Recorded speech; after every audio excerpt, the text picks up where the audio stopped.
Parlons Science, un podcast qui dévoile l'innovation sous un angle humain. Bonjour à tous et à toutes, bienvenue dans Parlons Science, le podcast qui donne la parole à celles et ceux qui font avancer la recherche scientifique en Afrique. Et aujourd'hui, j'ai l'honneur de recevoir le professeur Brice Augustin Saint-Saëns, ancien recteur de l'université d'Abomey-Calavi, plusieurs fois lauréat de distinctions, de prix pour son leadership scientifique sur le continent, et bien évidemment ancien directeur ou directeur du laboratoire d'écologie appliquée, il me confirmera certainement la vraie fonction. Et surtout, aujourd'hui, j'ai l'honneur de recevoir aussi un académicien, un chercheur qui a du talent, qui inspire, qui motive et qui encourage les plus jeunes à aller de l'avant. Professeur Brice Augustin Saint-Saëns, bonjour. Bonjour, chers journalistes. Je précise que vous êtes désormais à la retraite. Oui, depuis le 1er octobre 2025. Félicitations pour ce grand parcours. Mais à la retraite, est-ce que vous voyez le monde autrement désormais, depuis quelques jours? Moi, je suis un chercheur actif. Je ne vis pas d'acquis. Je suis encore dans la dynamique de la recherche, de discussion des grandes questions scientifiques de mon domaine, bien entendu, et aussi de coordination de beaucoup d'entités s'occupant de la recherche scientifique, des formations académiques au niveau continental. Je suis le président du conseil scientifique de Wascal. C'est un regroupement d'écoles doctorales, de formation doctorale de tout l'espace CEDEAO. Nous sommes dans 12 pays, le Nigeria, le Bénin, le Togo, le Ghana, la Côte d'Ivoire, la Guinée, le Sénégal, le Niger, le Burkina, le Mali, Cap-Vert, la Gambie. Donc vous voyez, et tous ces États ont des écoles de formation doctorale. Et j'en suis le président du conseil scientifique pour voir l'une ou l'autre chose. En vrai, vous n'êtes pas la retraite. Disons oui, par rapport à la fonction publique, je suis retraité. Mais l'université n'est pas une administration classique. L'université, certes, on le voit comme dispensant des enseignements, mais surtout contribuant à la recherche scientifique. Alors, j'ai le plaisir de vous recevoir aujourd'hui, non pas en tant que journaliste, mais en tant que doctorant. Parce qu'en tant que jeune chercheur, on a beaucoup de questions qu'on se pose. On est en quête de repères, on est en quête de motivation. Et pour quelqu'un qui a fait tout ce grand parcours, et quelqu'un qui a réussi dans la recherche et qui fait beaucoup évoluer la recherche au Bénin, franchement, on a des questions à vous poser pour apprendre de vous. Alors, mais déjà, est-ce qu'en tant que jeune, vous me rassurez qu'il y a de l'avenir dans la recherche? La recherche, c'est un peu lié à l'existence humaine. Comment pouvez-vous vous passer de ne pas connaître ce qui fait que vous grattez le pied?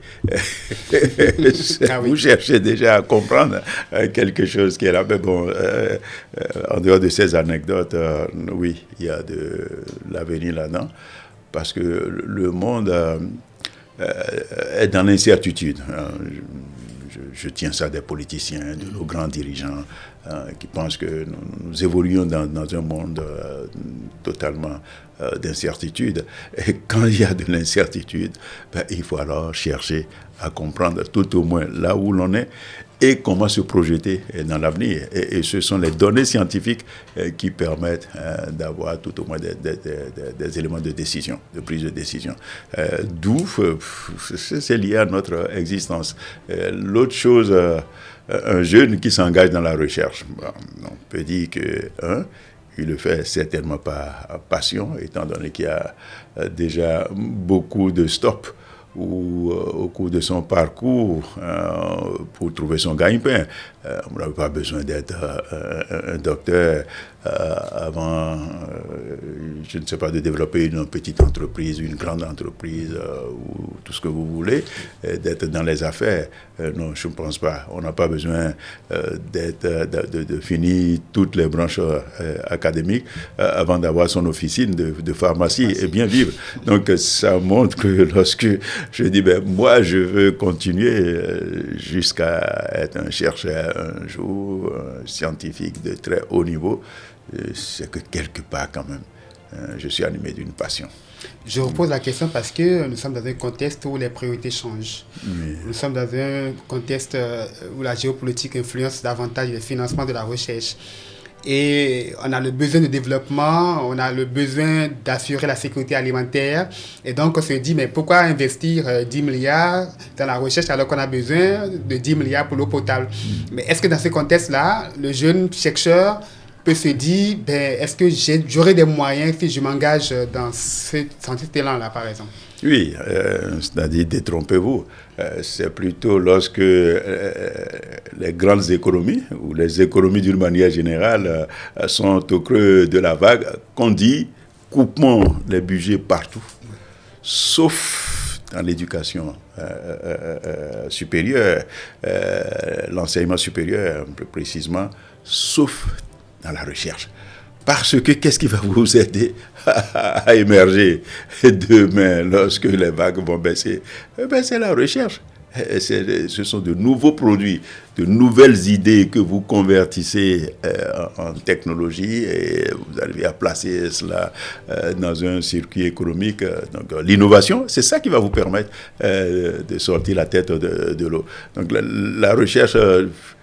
ne peut jamais avoir de jour morose, tout au moins lorsque on est dans l'ambition d'aller à la frontière des connaissances. Vous ne pouvez pas avoir de jour morose. On ne peut que financer la recherche, sauf si on prend l'option simplement de limitation ou de la consommation, import-export à la limite, on va dire, mais la Chine produit, mais pourquoi? Je trouve un petit circuit, j'importe, et puis les Béninois, je les aide à consommer ce que la Chine produit, et puis j'empoche, moi, mes dividendes, et puis je le fais. Non, je pense que tout jeune peut se nourrir d'espoir, parce que si on dit que la recherche ne peut pas mourir, ça veut dire qu'il y a toujours des financements disponibles, et je suis en très très bonne position pour vous dire que oui, il y a toujours de financement au niveau de la recherche, pas plus que ce matin avant de quitter mon laboratoire, la BOA me téléphonait, vous avez un gros financement qui est arrivé, et est-ce que vous pouvez nous dire le projet qu'il a fait, parce que de plus en plus il faut la transparence sur l'une ou l'autre chose. C'est des jeunes chercheurs qui ont soumis des projets bancables financés, vous voyez, par les partenaires qui financent fortement encore la recherche. Voilà qui rassure. Mais remontons maintenant à 40 ans en arrière, au moment où vous étiez encore agronome, vous n'étiez pas prédestiné à être chercheur. Vous êtes destiné à gérer les forêts. Vous étiez un forestier dans les forêts de Tchatchou et tout le reste. Mais comment le basculement est intervenu entre le forestier et le parcours du jeune chercheur d'antan? Vous voyez, c'est pourquoi je dis qu'il faut toujours un peu de passion. C'est vrai, j'aime ma profession. Et j'étais heureux quand le ministre, paix à son âme, Adolphe Biaou, disait plus d'ingénieurs dans les bureaux. Vraiment, j'étais très heureux parce que ça nous obligeait à aller directement sur le terrain. Et moi, je commandais, certes, j'avais ma brigade à Bétérou, les forêts classées et aussi les plantations de teck, d'anacadier à gérer et participer à la politique forestière chaque année sous un chef d'inspection que je respecte énormément, Monsieur Mengpa. Il a été mon chef d'inspection au Cardet Borgou. Et donc, vous voyez, et puis bon, il y a un qui est Cosma Podi, il est décédé, paix à son âme, c'était le directeur général du Cardet. Tous savaient déjà que mes ambitions étaient beaucoup plus universitaires. j'étais tout le temps en forêt, j'étais tout le temps en brousse. Jusqu'à ce jeu derrière. Et je revenais toujours pour leur envoyer mon message par rapport à tel constat, à telle chose, proposer l'une ou l'autre chose. Donc, lorsque l'opportunité de retourner à l'université nous a été annoncée, je pense que j'ai foncé la tête baissée pour... Et vous avez eu l'opportunité d'une bourse oui, une fois, à l'époque, quand vous veniez du terrain, on vous qualifiait d'assistant stagiaire. Après, nos patrons au niveau de la faculté s'arrangeaient pour nous trouver des bourses d'études doctorales. Vous voyez, en sciences, c'est très difficile de conduire une thèse de doctorat sans moyens. C'est très, très, très difficile. Il y a les réactifs, il y a le matériel, l'utilisation des laboratoires. Il y a beaucoup d'exigences, j'allais dire, et d'autres pécuniaires lorsque vous êtes dans une thèse scientifique. D'où la nécessité d'avoir toujours de bourses. Et moi-même, j'ai beaucoup développé cette politique de retour de... Mais pour beaucoup de jeunes, avoir une bourse, c'est certainement être dans un réseau. C'est peut-être le professeur qui essaie de mobiliser les moyens pour le jeune chercheur. Oui. Est-ce que ce n'est pas en fait aux jeunes d'aller à la recherche donc, du financement lui-même? Oui, quand vous rentrez, nous, dans notre laboratoire, le laboratoire d'écologie appliquée, le premier outil qu'on met à votre disposition, c'est de vous apprendre à rédiger ce qu'on appelle un projet bancable. Les proposeurs. Il y en a tellement qu'ils en ont tellement caillé à divers niveaux que ça étonnait même les grands patrons au niveau mondial. Je me rappelle un jour, un grand directeur de la FAO a fait escale juste pour savoir connaître qui sont ceux qui animent le laboratoire d'écologie appliquée, parce que il y avait à l'époque ce qu'on appelle la bourse Vavilov. C'est une bourse avec compétition, au moins 5000 chercheurs au niveau mondial. Et ce laboratoire l'a gagné successivement 3 fois. Et ce monsieur est descendu au Sheraton à l'époque, a demandé à me voir, donc j'ai été le voir et dit non, monsieur, c'est juste pour m'assurer que vous excitez. Ce n'est pas de l'IA. Je ne peux pas comprendre. Oui. Quand il y a une telle compétition au niveau mondial, pays développés, pays en voie de développement, vous arrivez à décrocher 3 fois cette bourse-là. Comment ça s'explique? Donc on a beaucoup parlé. Justement, je vous repose la question, c'est quoi le secret alors? On apprend tout. Nous ne naissons avec rien. Il n'y a pas de, comme ils croyaient, nous, tout ça. Non, rien. On ne naît avec rien. C'est pareil. La Fondation internationale pour la science, à un moment donné, on s'est retrouvé en Afrique du Sud. Ils ont dit, mais c'est quoi votre secret? Vous battez même le Vietnam. Et quand on voit, c'est toujours un laboratoire qui a 95% au Bénin. Fait le mentorship de tous ceux qui gagnent. C'est quoi votre secret? Je dis, ben non, on s'entraide. C'est un outil à la portée des chercheurs. Oui. Donc, non, on peut tout apprendre. Il suffit simplement d'avoir quelqu'un qui vous guide. C'est vrai, moi j'ai souffert, ceux de ma génération on a souffert. On n'avait pas de patron très engagé sur ce plan. Ils s'occupaient beaucoup plus de notre formation. Ils avaient le souci de comment bien nous former, mais relativement moins d'enthousiasme pour la recherche. Donc, il a fallu que nous cherchions un peu notre issue pour nous hisser un peu au niveau de...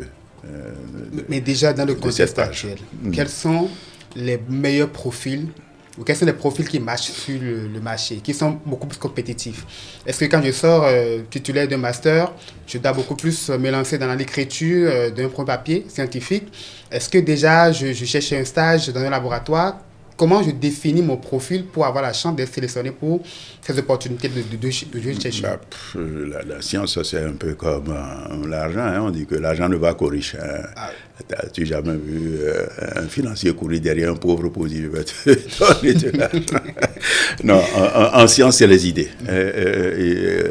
Quel que soit, j'allais dire, le background disciplinaire, c'est les idées. Si vous avez de bonnes idées vendables, c'est toujours possible d'accrocher un bailleur. Donc c'est ça qui est le plus important. Comment on arrive d'abord à se poser soi-même des questions. C'est ça la recherche quand même. Et transformer ces questions en hypothèses viables de recherche scientifique, mesurables. Si vous arrivez à faire ce saut qualitatif, vous pouvez déjà vous dire qu'il y a un minimum, j'allais dire, d'aptitude à rédiger un bon projet. Et la question de la barrière de langue qui vient oui. Je me suis battu en tant que recteur pour dire le monde entier parle anglais, tout au moins pour la science. Oui. Et même en diplomatie, si vous maîtrisez l'anglais, beaucoup de portes s'ouvrent à vous. Alors ça ne sert à rien de faire de la francophonie vraiment le bon creuset de l'homme accompli. Non, certainement à un moment donné, ça a eu beaucoup de fruits. Aujourd'hui, non, c'est fortement limité. Notre monde francophone, certes, en termes démographiques, on pèse. Mais en termes d'impact, en termes d'écoute, c'est relativement faible. Même les grandes conférences à Paris, au cœur de la France, c'est en anglais. Et tous les Français parlent anglais, donc scientifique tout au moins. Donc je pense qu'il ne faut pas se leurrer. Il faut faire cet effort. Quel que soit le champ disciplinaire, faire l'effort. Et quand j'ai donc un bon niveau de langue en anglais, quand j'ai donc un bon profil de jeune chercheur, quand il y a des problèmes pour lesquels je cherche des solutions, des hypothèses qui sont bien formulées, alors je retrouve qui pour m'aider à aller de l'avant? Mon professeur ou bien je contacte qui? Le mentor, alors, joue tout son rôle à ce moment-là. Parce que, tous nous commettons des erreurs de débutants dans tous les secteurs d'ailleurs d'activité. Donc, lorsque l'idée est formulée, c'est au mentor de dire, sors-moi le premier draft, le premier jet. Et c'est à lui de faire des corrections et de demander, approfondir peut-être encore ta revue de littérature, et approfondir cette façon de poser le problème, même quels sont les attributs de ton propre problème, le problème que tu es en train de poser, et comment est-ce qu'il faut les rendre mesurables pour que on puisse leur trouver une bonne méthodologie d'approche. Donc, c'est le rôle du mentor d'aider à commencer rapidement à peaufiner sa manière de structurer correctement ses idées pour pouvoir placer cela sur le marché de la science. Je crois que c'est... Mais quand on est jeune chercheur, on a souvent peur du grade du mentor. Il est professeur titulaire, s'il est un demi-dieu, attention, qu'est-ce qu'il dira quand je vais me rapprocher de lui pour une lettre de recommandation, pour une relecture d'un proposal? Alors, comment est-ce qu'on finit par briser ces barrières entre le mentor et le mentoré? On peut avoir des appréhensions, il faut aller de l'avant. C'est vrai, le grand est le grand. Oui. On ne va pas dire le contraire, mais il est grand surtout pour assister.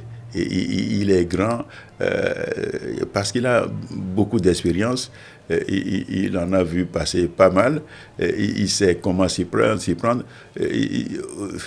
il sait au moins comment vous faire éviter les erreurs que lui a peut-être commises, les erreurs qui sont les plus courantes par rapport à l'actualité, et il vous guide à aller au moins dans des directions relativement plus sûres. Je pense qu'il faut n'hésitez pas à taper à la porte, on finira par vous ouvrir, comme le dit si bien la Bible. Donc, il faut y aller. Est-ce que le secret du processus sain, ce n'est pas aussi le fait qu'il se rapproche davantage aussi des jeunes chercheurs? Vous n'attendez pas forcément que les jeunes viennent vers vous, peut-être. Et qui est vieux sans avoir été jeune? Ça, c'est vrai. Nous l'avons tous été. Donc, je connais la difficulté. Je vous l'ai dit, ceux qui sont de ma génération n'avaient pas, j'avais dit, toute cette ouverture de passion et d'expression, de passion pour la recherche, les colloques, les séminaires, les ateliers qu'on anime. Il n'y avait pas tout, il n'y avait rien. Il y avait rien. Je me rappelle, quelques professeurs disaient même non, les Africains ne peuvent pas publier dans les grandes revues. Bon. Vous voyez, tout était fait. Certains diront peut-être pour ne pas ouvrir la voie, mais surtout pour vous assombrir les horizons, parce qu'il y avait beaucoup de craintes, on ne peut pas, vous soumettez des articles, on rejette des manuscrits, bon. Tout y était. Mais moi, j'aime aller dans l'inconnu. Moi, j'adore affronter les défis. Et c'est ainsi qu'on a pu émerger. Mais une fois qu'on a réussi à sortir la tête de l'eau, il faut maintenant tendre la main aux autres. Et puis, c'est ce que nous faisons. À quel moment de votre parcours vous avez compris que vous avez un rôle de leader à jouer? Tout enseignant.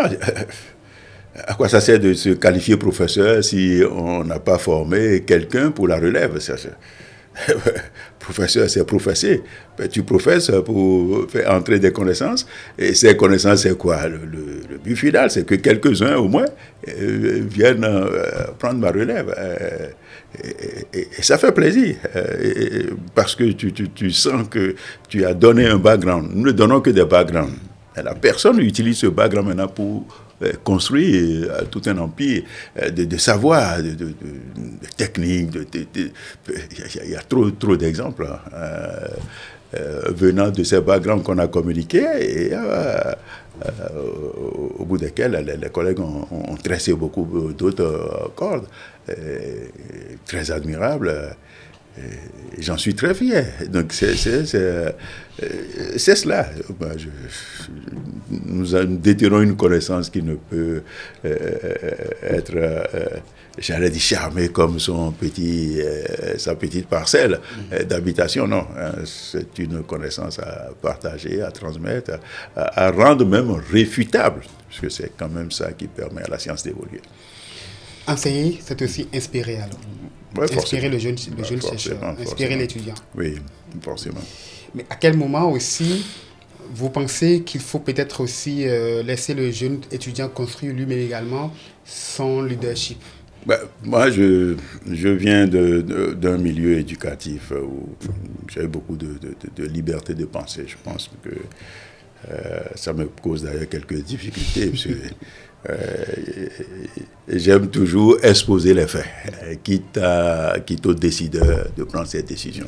Mais je ne vais jamais lui cacher les faits parce que je veux sauvegarder mon fauteuil, ma chaise.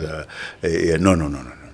Je lui présente l'état des lieux tel que je l'ai oui, perçu ou analysé via les données que j'ai collectées et à lui de prendre la décision, parce que lui aussi doit rajouter d'autres paramètres, des facteurs de l'environnement que je ne maîtrise pas. Et c'est ça qui fait que je ne critique jamais un décideur pour n'avoir pas appliqué ce que j'ai recommandé ou suggéré. Parce que mon rôle, c'est de suggérer, je le fais, et je rentre dans mon coin. Donc, vous voyez, c'est ça qui est très important en matière de Vous avez recherche. souvent, pour toutes les fois que je vous ai reçu sur l'émission, rappelé que le docteur n'est pas formé pour être un chômeur. Et ça, jusqu'à ce jour, vous persistez. Si. Moi, je ne dis rien par rêverie ou Pourquoi un docteur devient-il un chômeur? Non, chômeur, c'est peut-être trop dit, c'est un peu sans perspective. C'est-à-dire, tu es docteur, mais tu ne te fixes pas de perspective. Tu ne te donnes pas les moyens réellement d'être optimiste vis-à-vis de la vie. Vous savez, étant recteur, l'un l'une des innovations, c'est le volontariat. Nous avons créé un corps des volontaires. Je salue toujours au passage mon ami Lojo Moualé, à qui j'ai confié ce département. Questionnez-le. Il vous dira, il y a des gens qui, après leur licence, maîtrise ou je ne sais quoi, sont partis dormir parce qu'ils se disent, mais ça ne vaut rien ce que j'ai eu. Mais c'est faux. Il a démontré que grâce à ce background, vous pouvez faire beaucoup. Et il y a eu tellement de réalisations que, bon, je suis peut-être mal parlé pour parler de moi-même, mais ils ont rapporté tellement à l'UAC que c'est devenu un best-seller. Donc, non, un docteur qui dit, mais je ne peux plus penser pour créer, mettre des problèmes de la société en questionnement, j'avoue qu'il doit encore se recycler. Donc, un docteur, il est fait pour apporter des solutions et non formé pour attendre être recruté dans une entreprise. Je pense que tous les Africains attendent toujours l'État-providence. Ah oui, ou bien on est syndiqué à revendiquer à haute voix ce qu'on aurait pu apporter en complément. Il y a les obligations de l'État, il n'y a aucun problème par rapport à cela. Mais en tant que docteur, il faut se dire, mais qu'est-ce que moi-même je peux apporter pour alimenter quand même un peu l'environnement d'exercice, de mes exercices, de mes fonctions. Et c'est en cela qu'on les attend. Il ne faut pas dire... je suis déjà dans un labo, j'ai créé un labo où je m'appelle chercheur. Il faut que l'État-providence fasse chuter tous les ballots de ressources d'en haut. Non, je ne pense pas. Il faut se battre, il faut apprendre à se battre et on a les outils. Maintenant, il faut avoir aussi la chance, hein, comme disait Napoléon, et du talent, mais aussi de la chance, assez généraux, qui est un environnement favorable, qui vous porte. On parle très peu d'entrepreneuriat scientifique au Bénin. Est-ce que vous pensez que c'est un terrain sur lequel il faut commencer aussi par orienter les jeunes? Bon, tous ceux qui créent normalement, j'allais dire, des centres de recherche privés, on peut qualifier cela d'entrepreneuriat scientifique. L'autre chose, les bureaux d'études de manière générale,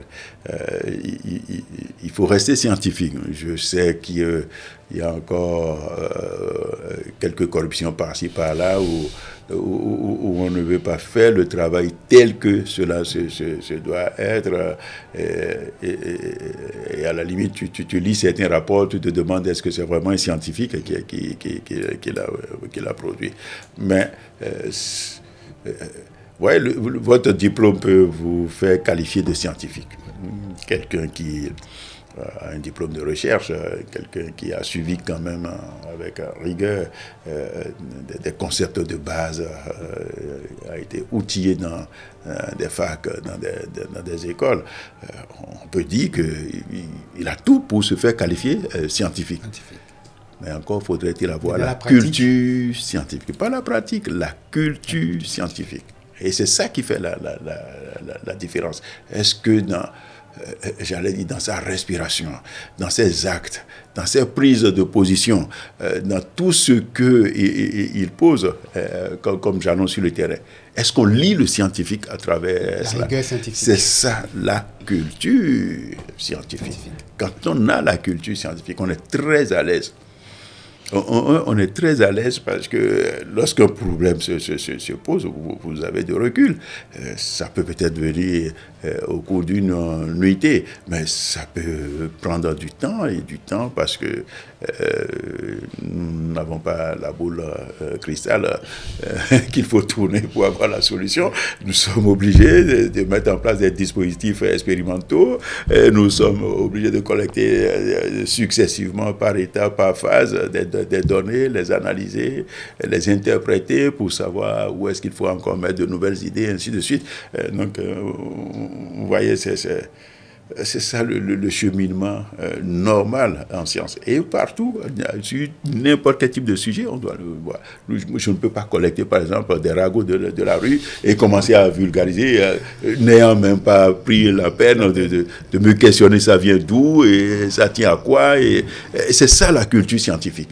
Ouais, non. Pour vous, journalistes, c'est encore plus déterminant. N'allez pas écouter les fake news et puis après, bon, vous en faites. Commencez à vous questionner, à vous poser les bonnes questions pour savoir si réellement ça tient la route, et ainsi de suite. C'est déjà ça la culture scientifique. Et la culture scientifique, est-ce que vous pensez qu'elle est suffisamment suscitée dans nos universités aujourd'hui? Disons, ça vient d'abord de l'éducation. Un illettré peut avoir une culture scientifique. D'ailleurs, que disent nos parents? Attention, garde d'abord ta langue. Elle ne te jette pas sur le problème. Notre propre culture nous dit déjà qu'il faut prendre du recul, analyser tous les contours avant de prendre la parole.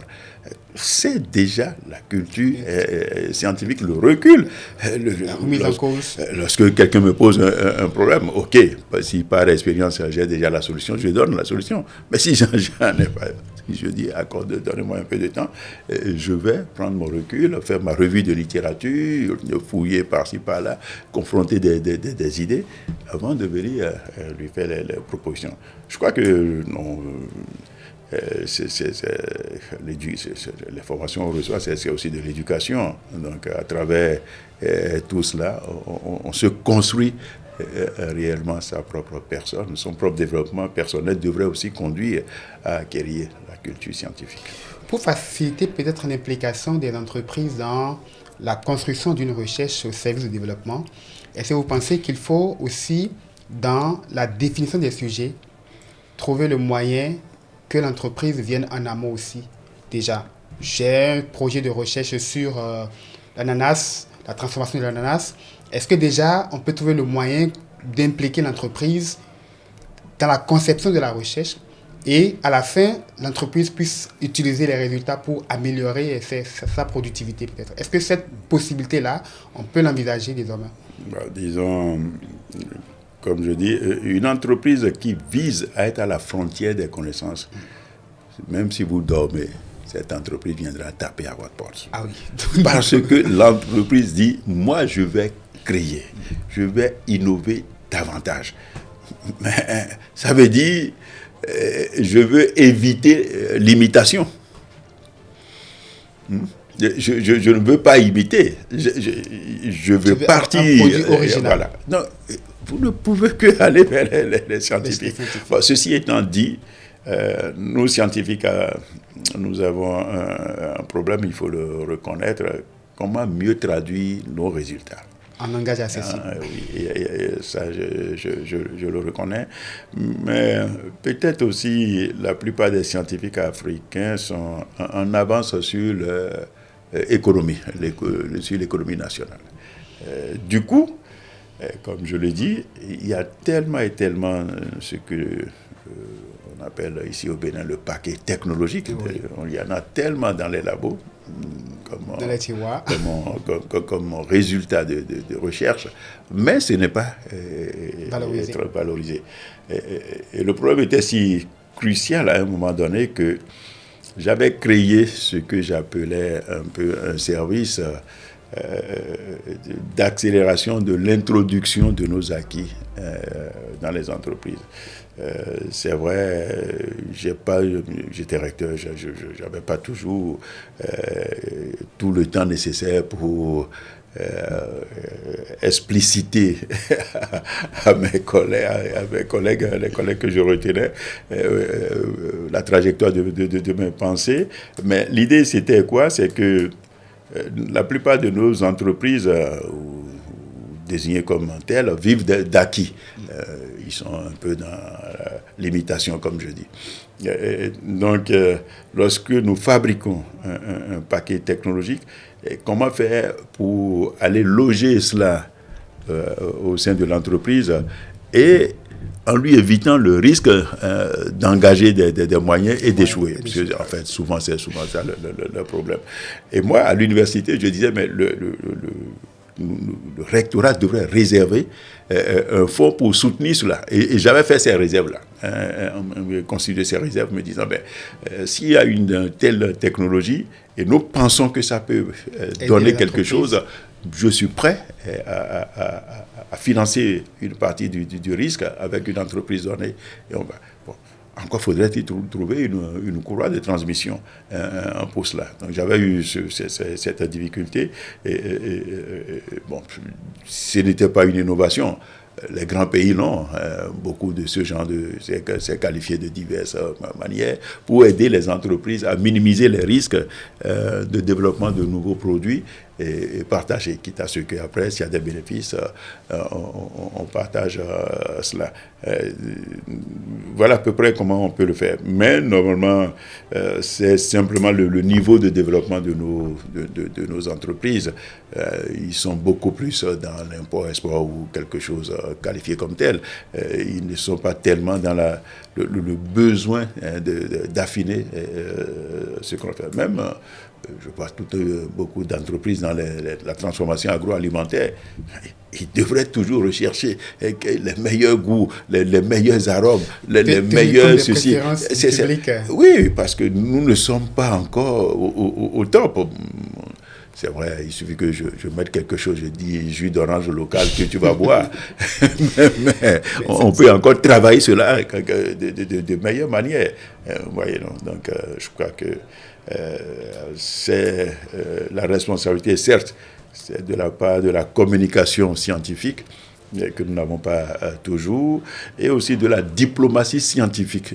Comment s'introduit-on un peu dans ce genre de choses? Je vois, c'est des concepts, je lance des mots ainsi, mais c'est pour dire que comment nous introduire de meilleure manière auprès de ces entrepreneurs pour que ils puissent avoir un minimum de Est-ce que le processus a espoir qu'un jour les entreprises financent la recherche au Bénin? Oui, c'est-à-dire, ce n'est pas au Bénin, c'est quel type d'entreprise avons-nous en face? Si c'est de l'import, si c'est de l'import-export, ou c'est, même s'ils ne font pas un import-export, qui vivent du peu, bon, vous voyez, les Africains souvent n'ont pas de très grandes ambitions. J'ai quelque chose qui me rapporte quelque chose, je vis bien, je mange bien, les enfants vont à l'école, et alors, beau-père est décédé, j'organise de grandes fêtes, cérémonies. Bon. Que reste-t-il? C'est ça. Non. Il faut qu'on ait de très grandes ambitions par rapport à notre démographie. En fait, la sagaie que nous avons dans le dos, c'est notre démographie. Beaucoup plus de jeunes arrivent sur le marché de l'emploi. Donc, si on n'a pas de grandes ambitions pour aller à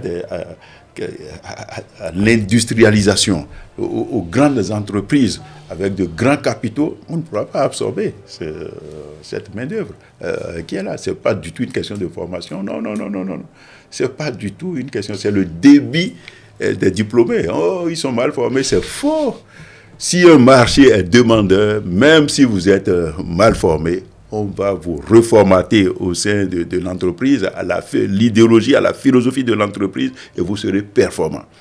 C'est parce que notre débit de sortie de diplômés est largement au-delà de la demande.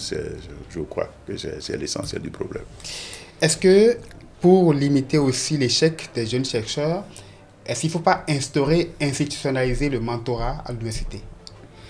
Bon, je ne sais pas ce qui est qualifié d'échec, si c'est échec parce qu'il a eu une mauvaise note. Non, pas parce qu'il a eu de mauvaises notes, mais parce qu'il n'a pas trouvé le bon repère. Mais si c'est un peu quelques jeunes mal orientés ou déboussolés face au marasme économiste, oui, économique, c'est le mentorat qui peut aider en cela. Il faut avoir, j'allais dire, beaucoup de corps de volontaires. C'est vrai, on a expérimenté à petite échelle, mais on n'a pas fait beaucoup de bruit autour de cela pour vous montrer, mais beaucoup de ces jeunes diplômés qui étaient partis vivre dans les villages, quand ils reviennent pour être reformatés sous l'autorité de Omo Allé, mais les témoignages c'est effrayant. Moi, vraiment, je sais que ça ne donne à conduire à rien, mon diplôme. Je fais ça pour satisfaire mes parents. Mais après, quand eux-mêmes ils reviennent pour témoigner, c'est le jour et la nuit. Il a dit il va les formater, après les remettre sur le plan. Il a son langage pour qualifier cela. Mais quand ils reviennent, il y en a qui disent même, je ne veux même pas entendre parler de fonction publique. Maintenant, je suis totalement bien outillé que pour m'engager moi-même dans mes choses-là. Et quand ils sont reformatés, j'ai vu les entreprises courir après nous, puisque bon, c'est des phases successives de formation et avant de la libérer au bout de 10 mois. Beaucoup d'entreprises viennent pour dire, mais écoutez, ils sont bons, quand est-ce que vous voulez les libérer? Pourtant, c'était des gens hopeless qui avaient perdu tout espoir de réussite dans la vie. Donc, il faut trouver les mécanismes. Et je pense que cet instrument qu'on avait trouvé pour redonner espoir, pour outiller davantage les jeunes, c'est quelque chose à démultiplier. Et il est encore là, le jour qu'on allait. Est-ce qu'il y en a que vous rencontrez dans les entreprises aujourd'hui? On en a fait quelques courses. Plein. C'était des promotions de 400 qu'on avait à l'époque. Et qui sont fiers d'appartenir à ces corps de volontaires. Ils peuvent même vous faire une réunion des anciens volontaires et ils viendront témoigner. Les alumni. Les alumni de cette institution. Nous sommes dans la dernière phase donc de ce podcast. On sait qu'aujourd'hui au Bénin, nous sommes dans un contexte de réforme. Il y a une agence qui a été créée pour la recherche scientifique et l'innovation. Il y a beaucoup de réformes en cours, des innovations, CMFIT et tout le reste. Est-ce que tout ça aujourd'hui vous donne espoir autrement? Dans 10 ans, vous aurez un Bénin qui est purement scientifique. Non, il faut y croire. Pour l'agence béninoise de recherche et d'innovation, je peux dire, je suis très confiant, enfin, disons confiant à un niveau très élevé, à cause de la qualité des hommes. Ah oui. Conseil scientifique, je sais le directeur qui est un agronome. Ne me devance pas. Le conseil d'administration, c'est bien calibré. Le directeur exécutif, je ne sais pas comment ils vont l'appeler, il vient, j'allais dire, avec une démonstration d'expérience. Ce n'est pas quelqu'un, il est sorti, mettons-le à l'épreuve. Non. Il a déjà fait ses preuves de création, d'animation de laboratoire et de gestion, j'allais dire, de carnet d'adresses à l'international. Bref, fort de tout ça, j'avoue, il ne manque que l'huile. Il faut qu'on ait confiance en eux, qu'ils aient un budget conséquent. Le saupoudrage ne conduit nulle part. Et il faut vraiment un budget conséquent et compétitif. Nous, chercheurs, nous n'aimons pas qu'on est assis dans un labo et voilà votre subvention. Je déteste cela à mort. Je déteste cela, je le répète 10 000 fois. C'est la compétition. Il faut aiguiser les idées. Il faut prouver aux bailleurs de fonds qu'on a suffisamment transpiré à trouver la meilleure formulation, que lui-même, quand il accepte votre projet, il va dormir. Là, de l'assurance. Oui, c'est ça. Donc, c'est ça. C'est les idées. Donc, il faut que ces idées soient valorisées de fort belle manière, que les budgets soient conséquents. Je crois que avec cela, il y a déjà ceux qui sont déjà des athlètes confirmés. Dès que le budget existe, ils vont rapidement filer. Mais il y a d'autres que ça va les motiver davantage, ça va les obliger à se restructurer, à sortir d'eux-mêmes, j'allais dire, la valeur cachée. Il y aura toujours quelques vocations tardives, donc il faut aussi les comprendre. Donc tout ça, normalement, le financement qui est là pourra répondre à quelque chose. Est-ce que de votre position actuelle, vous ne pensez pas aussi qu'il faut restructurer un peu le paysage de la recherche au Bénin, cartographier autrement, aller vers... Ça, c'est trop politique. Les chercheurs n'ont pas besoin de ces temps de choses-là. Il y a un seul mode de fonctionnement. Un budget existe. Voilà les priorités du bailleur, enfin bon, l'État ou tout ce que vous voulez. Et ceux qui sont prêts à l'avoir, on donne quelques mots-clés, quelques concepts notes pour aider les termes de référence à être bien compris par l'un ou l'autre. Ben, structurez vos idées et venez. Nous, on n'a pas besoin de cartographier. Qu'est-ce que vous voulez aller voir? C'est à la réception des idées que nous savons, mais qui est qui? Oui, parce que qui est qui, tu dois aussi justifier que je viens de tel background, j'ai déjà tel acquis, je suis rassurant sur le team leader, le coordonnateur de l'équipe, il pèse quoi? Voilà tout ça qui fait que en science, il n'y a pas beaucoup trop de protocoles. Il n'y a pas beaucoup trop de protocoles, mais il arrive aujourd'hui que des chercheurs fassent le burn-out à cause de la pression, à cause de... comment on peut éviter d'en arriver là? Non, d'abord, il n'y a pas beaucoup de ressources pour que tu ailles au burn-out. Pour que tu veux faire le burn-out, qui te met si tant de stress pour que tu ailles. À force de courir dans tous les sens à la fois. Souvent, ce qui se passe. Imaginons qu'on travaille dans un domaine où un produit pharmaceutique ou un truc est plus ou moins en vue. Il a appris ça, telle grande firme pharmaceutique. Et moi, je mets tel million, tel milliard, telle direction. Ouais. Je mets... Mais les résultats ne viennent pas. C'est en ce moment qu'on a la pression et qu'on a le burn-out. Nous sommes encore relativement loin de cela. C'est pourquoi en recherche scientifique, lorsqu'on s'engage, il y a la recherche appliquée. La recherche appliquée, les résultats sont là. On peut faire peut-être de l'adaptation, de contextualisation ou vérifier encore une autre chose. Mais lorsque vous donnez un peu de temps aux chercheurs pour réellement créer de nouveaux procédés et ainsi de suite, accorder aussi du temps. Accordez-leur du temps. Ils ont besoin de temps et ils ont besoin de liberté de penser. Un chercheur qu'on comprime trop, non, il ne sera pas rentable. C'est dans ces errances qu'il arrive peut-être à trouver quelques idées nouvelles qui arrivent. Donc tout ça importe énormément pour la recherche. Lorsqu'on remet de l'argent, il ne faut pas être tout le temps, bon, chaque semaine fait-moi un rapport et chaque mois fait... Non. Ça veut dire que la personne ne connaît pas ce qu'on appelle recherche. Est-ce que le processus a connu par le passé l'isolement, des périodes d'incertitude? Moi, j'ai toujours été un homme qui est optimiste. Et je me fais toujours entourer. J'ai jamais évolué comme un chercheur isolé. Et puis, je ne suis pas un porteur de pancarte. Non. Moi, je fais confiance à mon entourage.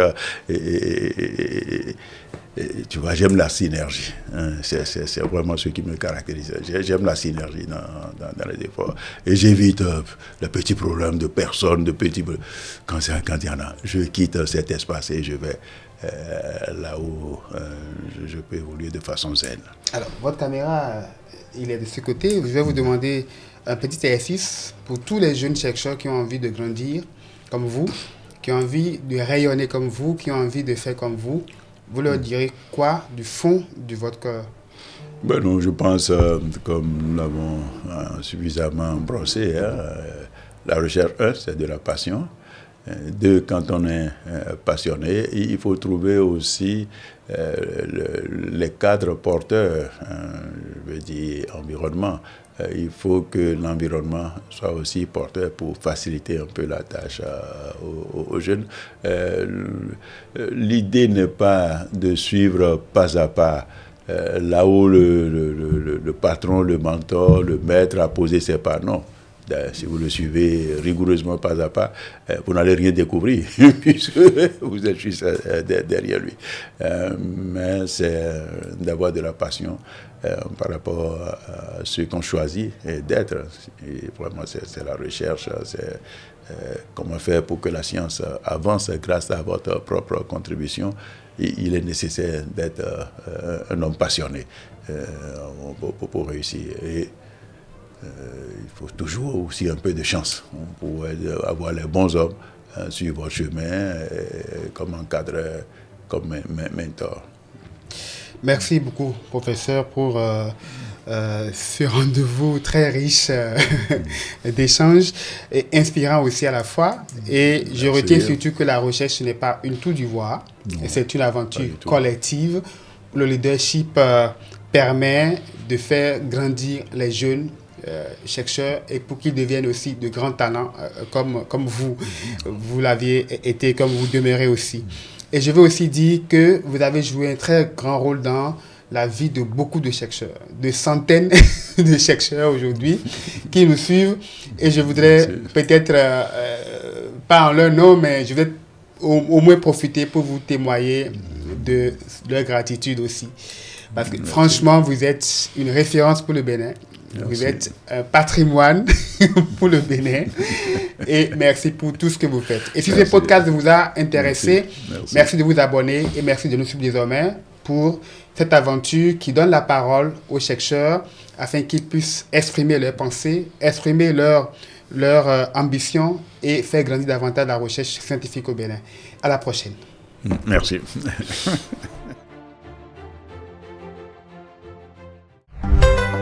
Parlons Science, un podcast qui dévoile l'innovation sous un angle humain.